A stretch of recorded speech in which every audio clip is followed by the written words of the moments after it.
দেশ জুড়ে প্রতি বছর পথ দুর্ঘটনায় প্রাণ হারান বহু মানুষ, কিন্তু এখনো অনেকে মানছেন না সড়ক নিরাপত্তার নিয়ম কানুন। তাই পথ নিরাপত্তা নিয়ে জনসচেতনতা বাড়াতে মালদা জেলা পুলিশের উদ্যোগে রতুয়ার বালুপুরে আয়োজিত হলো এক বিশেষ কর্মসূচি।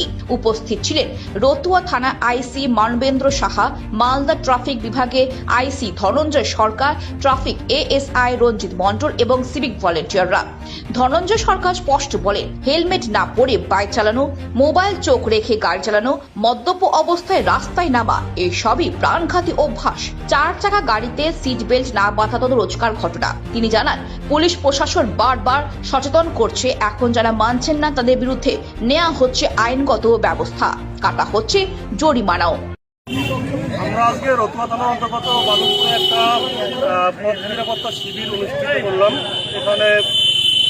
এখানকার যারা লোকাল লোকজন রয়েছেন, সেই সঙ্গে যারা ইয়াং জেনারেশন এবং বিভিন্ন গাড়ির ড্রাইভার, টোটো, অটো, ভুটভুটি বা অন্যান্য গাড়ির ড্রাইভাররা উপস্থিত রয়েছেন, তাদেরকে বার্তা দেওয়া হলো তারা যেন সাবধানে গাড়ি চালান এবং যে সমস্ত নিরাপত্তার যে বিষয়গুলো সেগুলোতে যেন তারা ধ্যান দেন এবং যে ট্রাফিক আইনগুলো সেগুলো মেনে চলেন।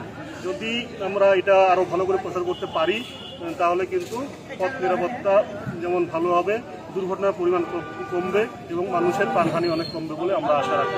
সচেতনতার অংশ হিসেবে সেদিন পথ চলতি বাইক চালকদের হাতে তুলে দেওয়া হয় হেলমেট। মালদা থেকে নিজস্ব প্রতিনিধি রিপোর্ট, খবর বাংলা।